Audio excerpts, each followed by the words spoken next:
Hey YouTube, Hello Bella here. In this video, I'm going to be talking about how I quit Facebook and Instagram for a whole month. And for some of you guys who don't know, I am a full-time reseller. I make a living selling things on Amazon and eBay. I buy things and then resell them for a profit. So most of my business is done online and I use my phone quite a bit. So I wanted to do this kind of experiment in order to see how much time was being wasted on Facebook and Instagram. I actually permanently deleted Snapchat, but that kind of happened in December when I realized a lot of the connections that I made on Snapchat were not very meaningful and it wasn't serving any purpose at all in my life. The primary reason that I wanted to delete Instagram and Facebook was because of all of the negativity that I see coming up in my feed and the amount of time that I waste mindlessly scrolling and kind of how I compare myself to people who are in a different part of their journey, or they're much further in their journey, or they have something that I don't have. And I just found that little envious part of me that was always watching other people and kind of comparing, and I wanted to get rid of that for 1 month and kind of see what effect it had. So something that you guys might be able to relate to was that I felt like I was living my whole life online. Like I felt like I almost didn't have a life outside of the internet, which sounds kind of pathetic because I do have friends in real life, but it felt like a lot of the interactions that I was even having with my friends was happening over my phone. A lot of texting, a lot of Snapchatting, a lot of like Instagram, sending each other memes. And I still think that's kind of a nice way to connect with your friends. But overall, I just kind of wanted to figure out a way that I could still hang out with my friends, but just not have those apps. I think one of my worst habits with Instagram was that I would post to my story every single day. And I actually kind of caught a snippet of a YouTube video and someone was talking about stories and talking about how pointless it is because they go away after 24 hours. So you're basically only posting for that little bit of validation that you're going to get in that 24 hours, and then you have to start the cycle all over again the next day. So what I would do is I would post sales that I made, or I would post working out, or I would post anything that I thought would get me like validation points. And honestly guys, like I didn't really think that anything of it. I just been doing it for so long, I never really questioned it. And one of the real reasons that I wanted to stop doing that so much was because I thought, who am I trying to get this validation from? I don't know a lot of these people in real life. They're never going to meet me.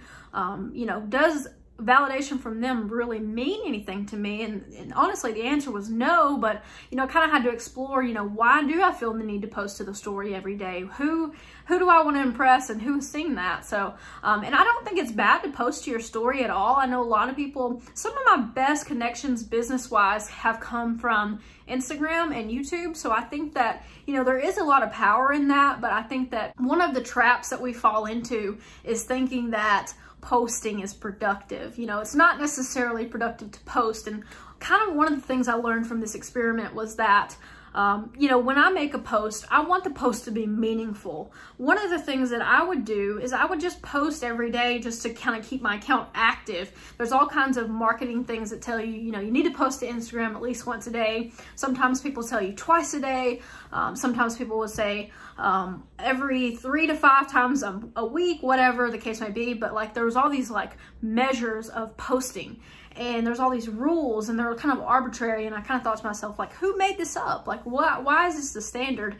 And why are we integrating this into our life so much? So that's kind of how Instagram worked for me. And for Facebook, now Facebook obviously was more my friends and family. So Facebook was people that I had known in real life at one point, right? But, we're not necessarily keeping in touch with those 500 friends every week now. One of the reasons that Facebook really triggers me is because they show you so much negativity.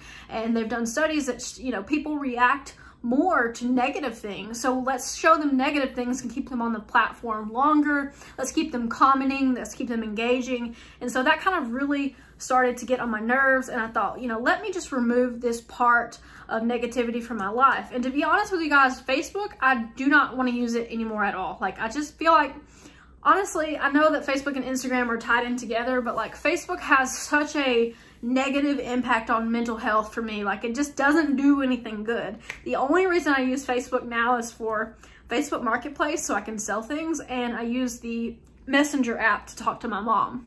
So one of the things that did make me realize I was spending too much time on social media was my screen time. And if you have an iPhone, it will tell you how much time you spend on every single app. So I kind of started making a habit of checking my screen time per week, and I was seeing anywhere between 5 to 8 hours a day on my phone. And that's just kind of crazy when you think about it. I mean, I do technically work from my phone a little bit of the time, but when I checked the usage, most of that time was being spent on Facebook, Instagram, TikTok, Reddit, apps that, you know, are really for entertainment. They're not necessarily productive just to be on them. So that was one of the things that kind of scared me a little bit. I was like, maybe I'm like addicted to this. And so I read this book called 10 Arguments for Deleting Your Social Media Accounts Right Now. And the book is by a guy named Jordan Lanier, and he really kind of explains sort of what social media has done to us as a society and how it kind of weaves its way into our lives and how we are becoming addicted to it. And when I read the book, I thought it was an interesting book, but to be honest with you guys, the ideas didn't really sink in until about a month later after I read it. And out of the blue one day, I just deleted Instagram and Facebook from my phone. This was not a planned thing. I just thought, you know what, I'm kind of sick of this. It's wasting my time. I'm not being productive. I'm doing things that I don't want to do, and I'm trying to show off to people I don't even know. So let's just delete it and see what happens.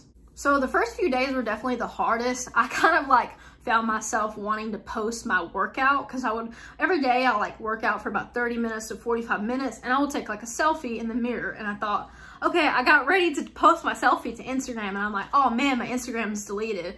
And so I thought, okay, well, what do we do? So I was like, well, just do what you normally do. Just take a picture and save it in your phone and like whatever. And so I took a picture for 4 days in a row. I did this, y'all, because I was like, well, you know, you need to just kind of get used to it. So I kept getting triggered to post. Like, my memory of working out involves taking a picture to post on Instagram. If that doesn't tell you how much it's weaved into my life, like that was so strange to me. So 4 days I did that. And I just posted the picture. I didn't post the picture. I just put in my camera reel for me. And I thought, why am I doing this? What is the point of this? So after 4 days, I stopped doing it. And I just kind of like, I guess, broke the habit, so to say. And I noticed in my everyday life, if I would see something cool, I would want to post it to Instagram to show people. And I thought, well, that's just, you know, what is the point of this? So I might see something in a store that made me laugh or something like that. And I thought, you know, this is only going to be on my story for 24 hours. And then it's going to go by and maybe a couple people will look at it. But is there really a point to this? And I just kept thinking, no, there really isn't. So gradually, I think that was the biggest thing for me, was I kept wanting to post to that story. And I really had to think about what that meant for me. Like, why do I keep getting this urge to share things with the internet that have no consequence? And the only thing I can really come up with is just for, like, I guess for validation, for human connection, maybe to start a conversation. One of the biggest things on Instagram that I enjoy is when people that I like and are friends with who DM me and we'll kind of chat about something. But I thought, you know, why don't I just start like trying to see these people in real life? Like, especially the people who live close to me. Why don't I just have coffee with them? Or why don't I just like invite them over for dinner or something like that? So I thought that was kind of cool. Like, maybe instead of going wide, we go deep, you know, maybe trying to forge a new connection with someone in person that could be more meaningful and more long-term. So I did realize that after not wasting 2 or 3 hours a day on Facebook and Instagram like I usually did, I kind of had more time to think about my business and my life as a whole. And I started painting, I started doing more crafting, I started doing chores without listening to music or podcasts in the background. Like, normally when I do my laundry, I will have a YouTube video playing, or I'll have a podcast going, or an audiobook. I kind of gradually started to cut that stuff off and have a little bit more silence, have a little bit more just kind of me time and thinking time. And what I started to realize was I really was lacking that time. I needed that time, but I hadn't given it to myself in so long that I really kind of got scared. I did not know what to do with it. I was like, is this just me? Is this what the inside of my head sounds like? And it was scary. Like, it really kind of made me confront things that I didn't really want to think about. But I've started therapy, you guys, and it really is helping. I've only went to 1 session, but just like, I don't know, the act of working on your mental health in a way that is productive, in a way that you can see like steady changes, really has been helpful for me. And so that kind of happened, and that is one thing that's like kind of hard to talk about, because obviously you don't really share what you happen in session, but I could see like benefits that are happening with the therapy and the social media stuff that are all kind of tying together now. I want to start using social media as the tool that it's supposed to be, instead of using it as something that is constantly something I'm grabbing or scrolling through something meaningless. One way that I thought I could do that is potentially to get time blocks of 15 minutes per app that I wanted to use, and think of specific reasons that I wanted to go on them. And this may sound a little crazy, but for instance, if I wanted to go on Reddit, I might think about, okay, I want to go on the books subreddit for 15 minutes. So I would set a timer on my phone for 15 minutes to look at the book subreddit.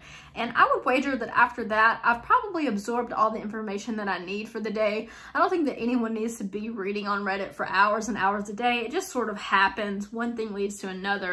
So for instance, with Facebook, I might think, okay, I want to check on 3 or 4 different people in my family that I haven't been able to talk to that much this week, and I want to see what they posted. So I might go and spend a few minutes looking at that. I might go directly to their profile. Instead of looking at my feed, I would go directly to these few people's profile. Now for TikTok is definitely more about entertainment purposes, but like say after my day is over, I've done all the work I want to do for the day, I am ready to relax, I'm ready to lay down, watch some TV or something, I might say, okay, let's just watch TikTok for 15 minutes. And after that, you know, the timer goes off, you kind of got your fill of it, and then you turn it off for the night. So that's another thing that I'm starting to do. With Instagram, I'm thinking, you know, let's go on Instagram for a specific purpose. For instance, I am currently in the process of redoing my kitchen. I'm kind of picking out some floors, some paint colors, some cabinet colors, things like that. So I thought, okay, let's use Instagram and let's go on the hashtags for like kitchen remodel. The point that I'm trying to make is that, you know, using these apps as a tool suddenly becomes useful, but when you are using them just for mindless scrolling, you get sucked into it much longer than you initially intended to. So I'm really trying this year to be deliberate in my posts, deliberate in my scrolling, and not open those apps when I'm waiting in line at the grocery store or at the doctor's office. You know, you can just as easily bring a book with you everywhere you go, as easy as you can bring your phone. So I think that, you know, I'm going to try to focus more on like long-term focusing things.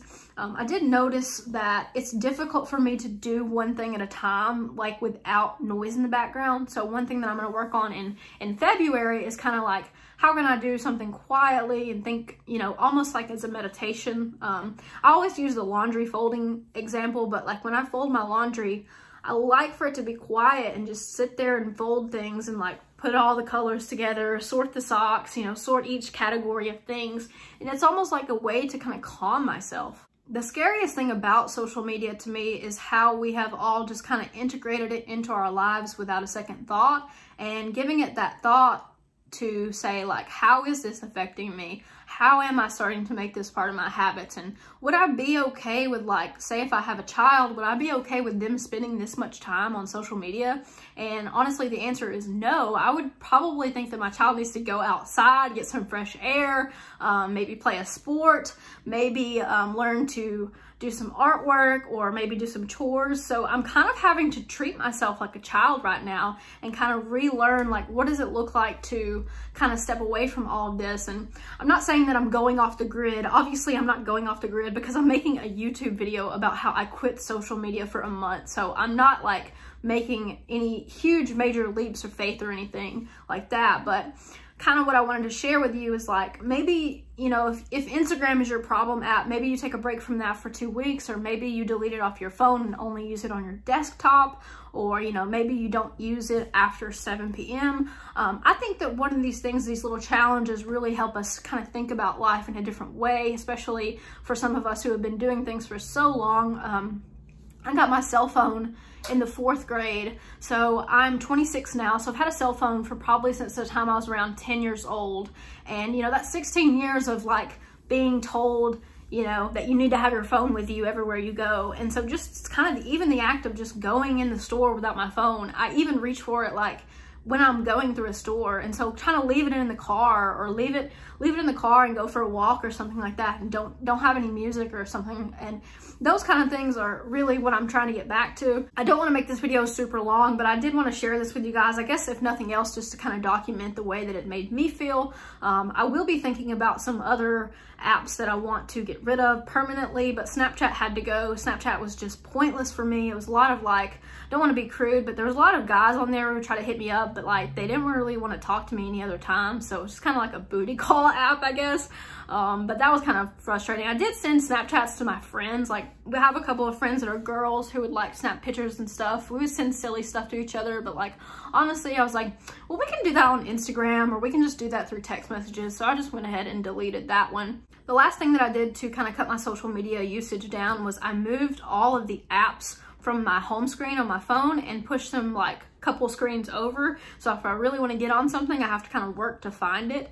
And so that helped me kind of cut back on that habitual reaching for the phone. And, you know, in the future, I think that deleting an app off of your phone is really useful, because like for Instagram, if I want to get on there, I would have to re-download the app, put in my password, and just go through, you know, a couple of extra steps, but it really made all the difference in keeping that social media usage down. If this video doesn't do anything else for you, hopefully it kind of makes you question the role that social media has in your life right now. Maybe check your screen time and see, you know, how much are you using that time, and are you using social media as an excuse to not live your actual life? Are you using it to escape? Are you using it for too much entertainment purposes? And, you know, what could you be doing with that time if you were not using it scrolling? So that's kind of the point of the video that I wanted to get to. Hopefully you guys enjoyed it. If you did, please give it a thumbs up and check me out for more videos like this in the future. I am always doing these little experiments on myself to kind of see how I can become a better human being in general. So thanks so much for watching, guys. I will catch you in the next one.